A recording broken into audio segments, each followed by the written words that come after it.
नमस्कार, मैं मनीषा आप सभी का स्वागत करती हूं हमारे नए शो में जिसका नाम है सॉल्यूशन। जी हाँ दोस्तों, आजकल जहां देखो वहां सिर्फ प्रॉब्लम्स ही प्रॉब्लम्स हैं और एक प्रॉब्लम के अनेकों सॉल्यूशंस हैं।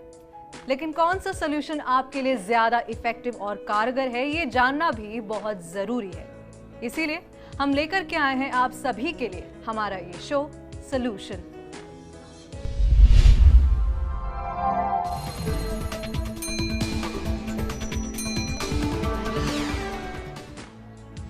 हमारे शो में निर्मला सेवानी जी करेंगे आपकी समस्याओं का समाधान। निर्मला जी, सबसे पहले आपका बहुत बहुत स्वागत है हमारे शो में। नमस्कार। तो दर्शकों, आज हम आपकी सारी परेशानियों को सुलझाने वाले हैं। आज हम बात करने वाले हैं स्टूडेंट्स की सबसे बड़ी प्रॉब्लम की। अक्सर छात्र इस कश्मकश में रहते हैं कि वो कौन सा सब्जेक्ट चुने जिससे कि उनके करियर को रफ्तार मिल सके, उनका करियर बेहतर हो सके। कई बार छात्र बिना सोचे समझे सब्जेक्ट चूज कर लेते हैं और उसके बाद उन्हें पछताना पड़ जाता है। आगे चलकर आपको पछताना ना पड़े, इसके लिए जरूरी है सही समय पर सही सब्जेक्ट को चूज करना। अगर आपके मन में आपके करियर को लेकर के कोई उलझन है और आप बात करना चाहते हैं निर्मला जी से, तो आप हमें कॉल कर सकते हैं। हमारा नंबर आपके लिए टीवी स्क्रीन पर खुल है और हमारी फोन लाइन है आपके लिए खुली हुई है। मैम, कॉलर्स हमारा कॉल करेंगे, आपका वेट करेंगे। लेकिन उससे पहले मैं सबसे पहला सवाल आपसे करना चाह रही हूँ। कल भी हमने डिस्कशन किया था, हमारा इंटरेस्ट कई चीज़ों में होता है, लेकिन माँ बाप का दबाव ऐसी चीज़ है मैम कि हम अक्सर समझ नहीं पाते कि अपनी इंटरेस्ट की चीज़ करें या माँ बाप जो कह रहे हैं वो। तो ऐसे में क्या डिसीजन लेना चाहिए? इस चीज़ के लिए तो हम माँ बाप से भी कहेंगे, रिक्वेस्ट करेंगे कि वो अपने बच्चे का एप्टीट्यूड और एटीट्यूड देखें। जिस तरीके की उसकी स्किल है उसके अकॉर्डिंग उसको बढ़ने दें, क्योंकि बच्चा कामयाब हो ये ज़्यादा ज़रूरी है, न कि ये ज़्यादा ज़रूरी कि हमारी एम्बिशन उस पर थोपी जाए। तो इसके लिए तो माँ बाप से ज़्यादा रिक्वेस्ट करना पड़ेगा बच्चों के मुकाबले। दूसरे बच्चे जो चाहते हैं वो लॉजिकली समझाएं कि हम क्यों इस तरीके से आगे बढ़ना चाहते हैं। निर्मला जी, कर भी आप एप्टीट्यूड और एटीट्यूड के बारे में बात कर रही थी, यानी कि हमारा इंटरेस्ट किस चीज़ में और हमारी डेस्टिनी किस चीज़ में, वो बहुत अलग अलग चीज़ है। मैं चाहूँगी कि आप हमारे दर्शकों को थोड़ा सा ये कॉन्सेप्ट एप्टीट्यूड और एटीट्यूड का डिटेल में समझा दें। देखिए, डेस्टिनी तो सितारों से नपती है कि कौन बच्चा कौन से फील्ड को ऑप्ट करेगा, पर एक प्रयास और कोशिश और एक मन स्थिति है ना, सोचने समझने का नज़रिया और दृष्टिकोण एक ऐसी चीज़ है कि हम अपनी डेस्टिनी को भले चेंज ना कर पाए पर मॉडिफाई कर सकते हैं ना। और अकॉर्डिंग अगर डेस्टिनी चलते हैं तो थोड़ा आसान हो जाता है। तो वैसे अगर विल पावर स्ट्रांग हो तो कामयाबी के जो बरस होते हैं उसमें तो वो इंसान अपने करियर में कामयाब होता ही है, पर अकॉर्डिंग चला जाए तो ज़्यादा अच्छे रिजल्ट आते हैं। जी, अक्सर कर तो डेस्टिनी के हिसाब से ही नेचर और पर्सनालिटी बनती है, पर कई बार देखा गया है, क्योंकि इतने बरसों से हमारा एक्सपीरियंस है कि बच्चे की डेस्टिनी में कुछ और होता है और वो उस टाइम पीरियड की दशा कुछ ऐसी चल रही होती है तो वो उस तरीके से समझ लेता है। फॉर एग्जांपल, मान लीजिए किसी की डेस्टिनी है कि वो एकेडमिक करियर ऑप्ट करेगा, है ना, या किसी क्रिएटिविटी में जाएगा, तो एकेडमिक लाइन में भी बहुत क्रिएशंस हैं, राइटिंग है। जी, मान लीजिए अगर जैसे हमारा एटीट्यूड या हमारा अगर कहीं इंटरेस्ट किसी और फील्ड में है, लेकिन हम किस्मत से किसी और फील्ड में जा रहे हैं, अभी वापस भी कर रहे हैं, तो क्या ऐसी कोई चीज़ है या कोई ऐसे जेमस्टोन्स हैं, कोई उपाय हैं जिसमें हमें इंटरेस्ट है, हम उसमें रहें, भले ही हमारी डेस्टिनी हमें अलाउ करती है या नहीं? दो तरीके की थेरेपी मैं जो पर्सनली इस्तेमाल करती हूँ, एक तो यज्ञ विधा और एक स्टोन थेरेपी, दोनों को इस्तेमाल करके हम उसको मॉडिफाई कर सकते हैं। देखिए, डेस्टिनी बदली तो नहीं जा सकती, पर अकॉर्डिंग टू इन्वायरमेंट, अपनी इनहेरिटेंस और अपनी डेस्टिनी के उसको मॉडिफाई कर सकते हैं ताकि हम अपने जीवन को और सुंदर ढंग से जिएं। इसीलिए इलाज का शास्त्र बना है। देखिए, ज्ञान का मतलब ये होता है कि हम उसका इस्तेमाल करके अपनी पर्सनालिटी को एनहांस करेंगे, और इलाज का इस्तेमाल इसलिए करते हैं कोई भी थेरेपी या रेमेडी का कि हम उससे और अपनी पीड़ा को या अपने दुख को ख़त्म करेंगे। तो अगर जे अकॉर्डिंगली चला जाए तो बहुत खूबसूरत जीवन। निर्मला जी, कॉलर जुड़ चुके हैं हमारे साथ, कोटा से रीमा जी आपसे बात करना चाह रही हैं वो। रीमा जी, बहुत बहुत स्वागत है आपका, बात कर लीजिए निर्मला जी से। हेलो जी। हाँ रीमा जी। हेलो मैम, मैंने अभी है ना 12th फाइट की है, 12th क्लास। बेटा तुम अपना डेट ऑफ बर्थ बताओ रीमा। मेरा 24 जनवरी 1998। हाँ, तो हमको लगता है तुम्हें मीडिया मास कम्युनिकेशन में ही जाना चाहिए। तुम्हारा इंटरेस्ट किस तरफ है? मैंने सब्जेक्ट अभी बायोलॉजी ली है। बायोलॉजी ली है? हाँ। हाँ, तो बायोलॉजी मैंने 12th से दी है। तुम क्या करना चाहती हो बेटा? हम तो ये तो फोर्स ही नहीं करते कि तुम। मैं मतलब इसी फील्ड में आगे बढ़ना चाहती हूँ। अच्छा तो फिर ठीक है, थोड़ा सा मेहनत करो और फोकस रहो। अब जब ले लिया है तो, लेकिन मुझे ऐसे लगता है कि डॉक्टरी में तो नहीं जा पाओगी, लेकिन उससे रिलेटेड कोई क्रिएटिव, जैसे प्लास्टिक सर्जरी है, अगर अच्छे नंबर तुम स्कोर करती हो तो उसमें जा सकती हो आगे चल के। नहीं तो मुझे लगता है कि एकेडमिक करियर ऑप्ट करना पड़ेगा तुम्हें। बायोलॉजी में बहुत लंबा करियर नहीं देखते बेटा तुम्हारा, हम देखते ही नहीं डेस्टिनी उसको जी। तो इनका भी इंटरेस्ट और डेस्टिनी अलग अलग कॉल पर, दे रहे हैं। पर अगर जो तुम्हारा मन है बेटा, तो एक तो फोकस हो जाओ बहुत, और अगर पढ़ाई में ज़्यादा हो तो जब सर्जरी चुनने का वक्त आए तो तुम प्लास्टिक सर्जरी चुनना या स्किन से रिलेटेड कोई चीज़ चुनना। जी निर्मला जी, आजकल का जिस तरह का एनवायरनमेंट है, हमारे पास ऑप्शंस काफ़ी ज़्यादा हैं। कई एस्टैब्लिश फील्ड्स हैं, जैसे कि डॉक्टर हो गया, इंजीनियरिंग हो गया, और क्रिएटिव फील्ड्स जैसे शेफ़ हो गया, ये काफ़ी नई फील्ड्स हैं।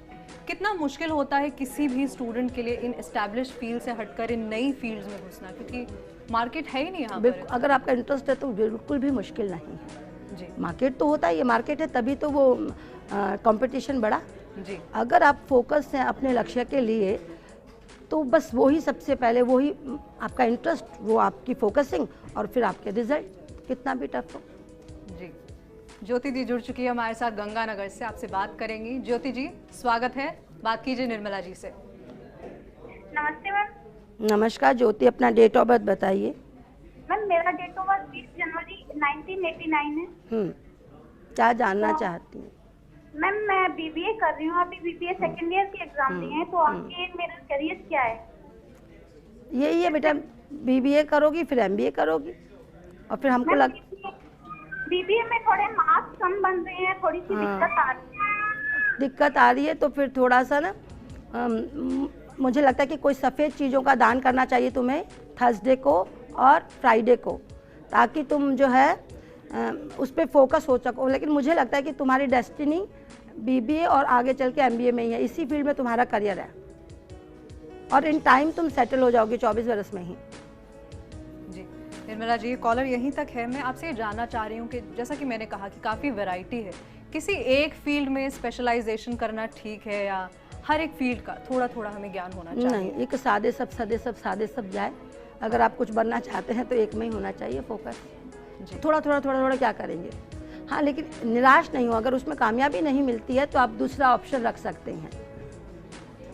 जी सागर जी हमारे साथ जुड़ चुके हैं बगरू से, आपसे बात करेंगे। सागर जी स्वागत है, सवाल पूछ लीजिए, बात कीजिए। मैम डेट ऑफ बर्थ है 25 मई 1993।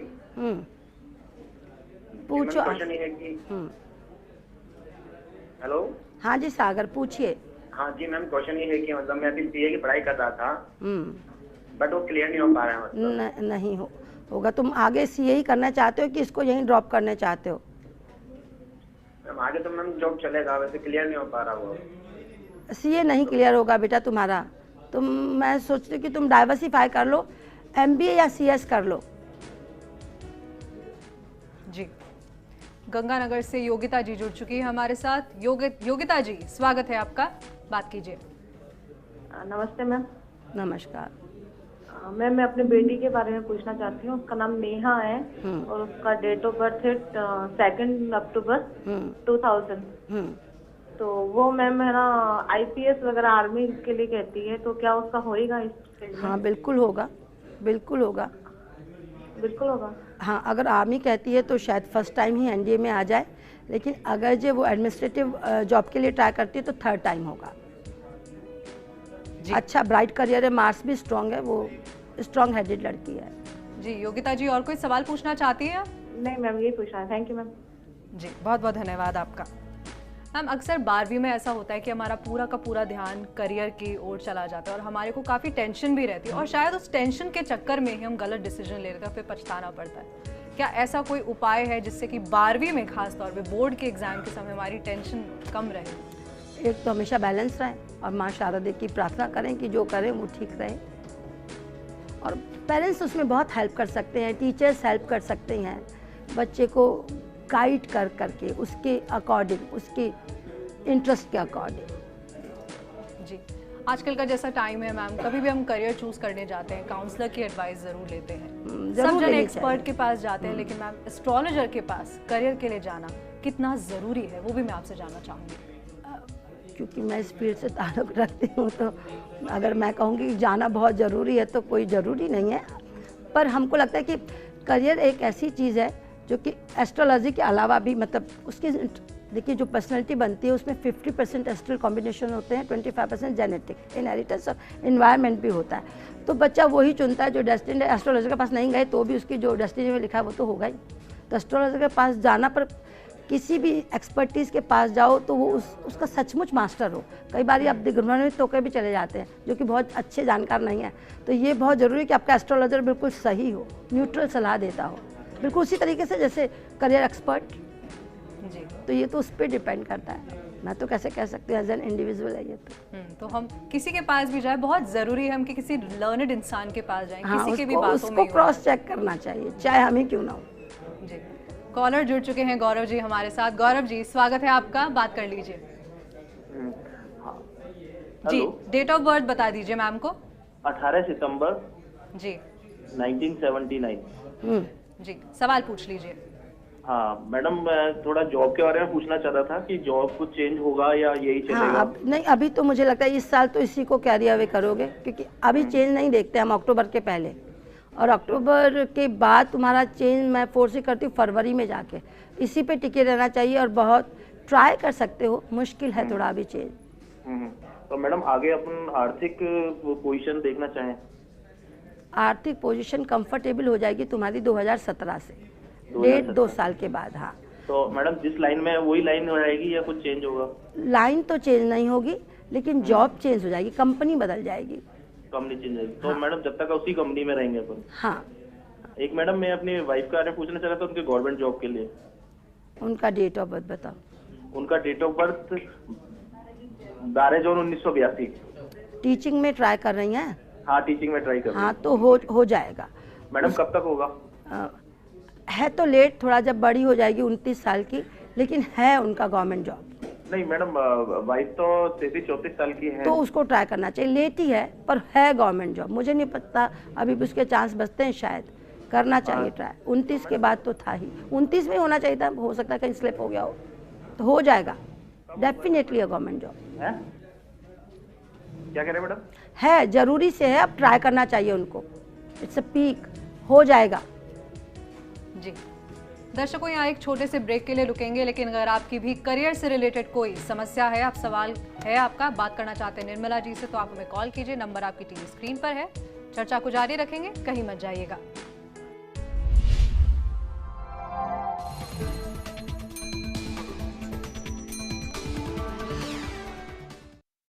ब्रेक के बाद आप सभी का फिर से स्वागत है। आज निर्मला सेवानी जी हमारे साथ है। आपके करियर से रिलेटेड सब सवालों का, सभी समस्याओं का समाधान वो कर रहे हैं।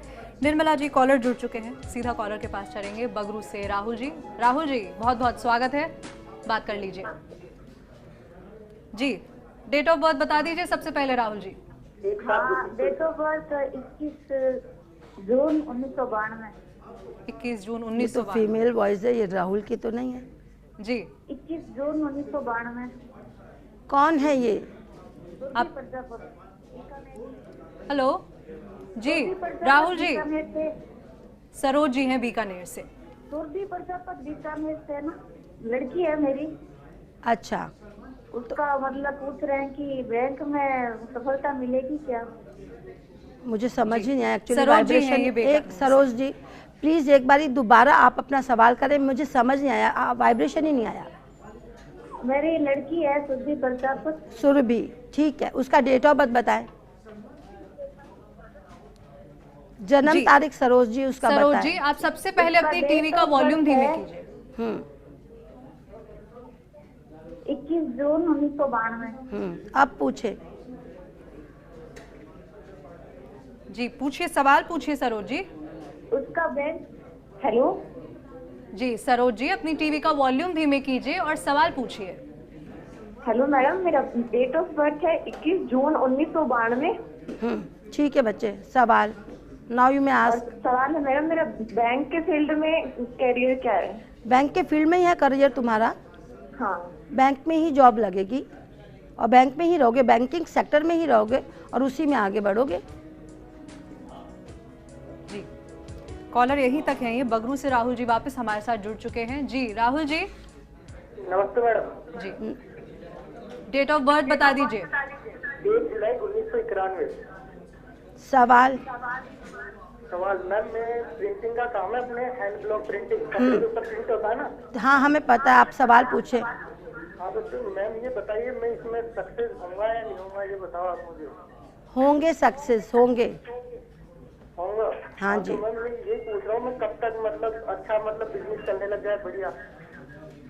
अगले साल से, अगले साल आखिर से, 16 आखिर से चलने लग जाएगा और अक्टूबर से कंपैरेटिवली बेटर हो जाएगा। इस अक्टूबर से बेटर हो जाएगा। जी राहुल जी, और कोई सवाल आपका? नहीं मैम, ये पूछ रहा था बस, मैं बिजनेस में आगे तो बढ़ूंगा ना इसमें, या और कुछ? हाँ, बढ़ेंगे, इसी में आगे बढ़ेंगे। कपड़े की ब्लॉक प्रिंटिंग है ना, इसी में आगे बढ़ेंगे। हाँ जी। हाँ ठीक है मैम। चलिए, धन्यवाद राहुल जी। मैम, आप पहले हमारे कॉलर को सजेस्ट कर रही थी कि कैसे उनका करियर जो है वो शिफ्ट होएगा, तो मैं ये जानना चाहती हूँ कि जब हम किसी करियर से, एक करियर से दूसरे करियर में शिफ्ट करते हैं, कितनी मुश्किलें आती हैं? क्या उसमें हमारा डेस्टिनी और वो एटीट्यूड का भी कुछ फ़र्क पड़ता है या? हाँ, पड़ता है, लेकिन अगर खुद ही हम विलिंग हैं करियर चेंज करने में तो आसान हो जाती है वो चीज़। जी। उसी समय करियर काउंसलर की ज़रूरत पड़ती है ना आपको, या हमारी भी। आपकी जो साइकी होती है उसके अकॉर्डिंग ही राय दी जाएगी ना। तो जो आपका एप्टीट्यूड डेवलप हुआ मान लीजिए, उसके अकॉर्डिंग ही गाइडेंस मिलेगी। तो करियर अगर इन टाइम चेंज करना पड़ जाए तो कर लेना चाहिए, है ना। उसके लिए एस्ट्रोलॉजर की बहुत ज़रूरत है। अगर देखिए आपका हॉरोस्कोप में लिखा है कि आप क्रिएटिव फील्ड में जाएंगे और आप एकेडमिक में हैं, तो वो आपको आसानी से बता सकता है आप एकेडमिक वाले क्रिएटिव फील्ड में जा सकते हैं। जी मैम, लेकिन अगर हम करियर चेंज के बारे में बात करें तो पूरी पढ़ाई दोहरानी है हमें, वो समय जो है वो बहुत ज़्यादा लंबा रहता है।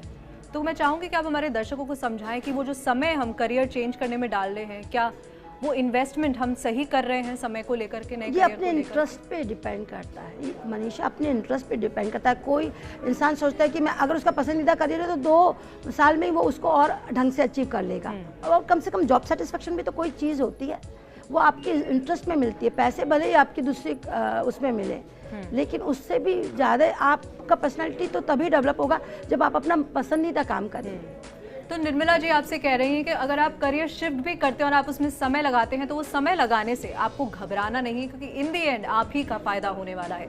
जयपुर से आशीष जी कॉलर जुड़ चुके हैं, बात करेंगे। आशीष जी, स्वागत है आपका। सबसे पहले डेट ऑफ बर्थ बता दीजिए। नमस्ते मैम, मेरी डेट ऑफ बर्थ 7 दिसंबर 1990। जी, सवाल पूछिए। सवाल। जी मैम, मैं कॉमर्स की फील्ड में हूँ, मैं इसमें आगे क्या कर सकता हूँ मुझे बता दीजिए। किस फील्ड में है? कॉमर्स के फील्ड में मैम, मैंने ग्रेजुएशन कंप्लीट की और आगे हम कौन सा कोर्स करें, इस समय जॉब की ज्यादा चांसेस रहेंगे? आशीष जी, आप एक बार से अपनी टीवी का वॉल्यूम धीमे कर लीजिए और सवाल दोहरा दीजिए। जी मैम, मैं कॉमर्स के फील्ड में हूँ, मैं आगे ग्रेजुएशन मैंने कंप्लीट किया है, तो मैं आगे कौन सा कोर्स करूँ जिससे मुझे जॉब की? कॉमर्स में इन्होंने ग्रेजुएशन लिया है, जानना चाहते हैं कि आगे कौन सी फील्ड में जाए। आगे कौन सी फील्ड में जाए? कॉमर्स की ही, कॉमर्स से रिलेटेड ही, चाहे MBA करें तो मुझे लगता है बेहतर रहेगा, या मार्केट का फील्ड चुने, वो भी MBA से ही। अब अगर ग्रेजुएशन कर लिए कॉमर्स में तो MBA करें। मुझे लगता है ये मार्केट के फील्ड में, सेल्स के फील्ड में काफ़ी सक्सेसफुल जाएंगे और आगे चल के तो बिजनेस ही करना है उसको। जी आशीष जी, और कोई सवाल आपका है? No ma'am. चलिए, thank you so much. Nirmala ji, कल की तरह ही रिपोर्टर्स ने हमारे बात की थी स्टूडेंट्स से, सवाल उनके लिए हैं, आपके लिए। चलिए आइए देखते हैं पहला सवाल कौन सा है। नमस्ते निर्मला जी, मेरा नाम कमलेश कोरवाल है और मैं अर्थशास्त्र विभाग से PG कर रहा हूँ। मेरा ये सवाल है कि मैं MA करने के बाद में राजस्थान विश्वविद्यालय के यानी नेट JRF के लिए अप्लाई करूँ और उसके लिए मेरे 55% है, लेकिन उसके आगे यानी इसके अलावा भी यानी कोई फ्यूचर है क्या, यानी इकोनॉमिक्स की फील्ड के अंदर? इकोनॉमिक्स के फील्ड में जाइए ना, रिसर्च में क्यों उसमें नेट क्लियर करने में लगे हुए हैं? PhD पे चले जाइए, प्रोजेक्ट वाइज काम करिए। मुझे लगता है उसमें ज़्यादा, रिसर्च में ज़्यादा सक्सेस जाएंगे बजाय नेट के। एकेडमिक करियर, वो भी एकेडमिक करियर या रिसर्च में जाना चाहिए तुम्हें। जी, दूसरा सवाल देखते हैं, आइए। मेरा नाम हितेश है, मैं 12th स्टैंडर्ड में साइंस मैथ का सब स्टूडेंट हूँ। मुझे इस फील्ड में आगे क्या करना चाहिए? अपने आप बेटा डिसाइड हो जाएगा। तुम जब बड़े होगे तो हमको लगता है फिजियोथेरेपी में जाओगे, हड्डियों के डॉक्टर बनोगे। चलिए अगला सवाल देख लेते हैं। Hello, my name is Shivam. मैं MSCIT कर रहा हूँ यहाँ से, और मेरा प्रॉब्लम ये है कि मैं जब भी मतलब तैयारी कर रहा हूँ उसमें मेरे को थोड़ा स्लोएस्ट रहता है कि मेरा माइंड जब मैं क्वेश्चन वगैरह पिकअप करता हूँ तो उसमें आफ्टर 2 मिनट्स मुझे उसका आंसर मिलता है, आई गोट द आंसर, बट उसमें टाइम लगता है काफ़ी। मैं कैसे इंप्रूव कर सकता हूँ मेरी कंसंट्रेशन पावर को? कंसंट्रेशन भी कम है और मेमोरी भी लेक है, लकूना है मेमोरी में। तो मैं तुम्हें एक मंत्र पढ़ने को देती हूँ बेटा, ओम एम नमः। इसका जाप करोगे तो तुम्हारी इंटेलेक्ट भी जागृत होगी और जो मेमोरी लैप्स हो जाती है वो भी ठीक हो जाएगी। ओम एम नमः। माँ शारदा के आगे, माने सरस्वती माँ की पिक्चर के आगे तुम सफ़ेद फूल चढ़ा के ओम एम नमः का ब्रीथिंग साफ करते हुए उच्चारण करोगे तो ठीक रहेगा। उसके अलावा मुझे लगता है कि शहद बादाम खाओगे तो भी ठीक रहेगा। जी चलिए दर्शकों, आज के लिए इतना ही। उम्मीद करते हैं कि हमारा ये शो आपको काफ़ी पसंद आया होगा। सोल्यूशन की नई सीरीज के साथ फिर से हाजिर होंगे। निर्मला जी भी हमारे साथ होंगी। निर्मला जी बहुत बहुत धन्यवाद आपका आने के लिए। आज के लिए इतना ही, दीजिए इजाज़त, नमस्कार।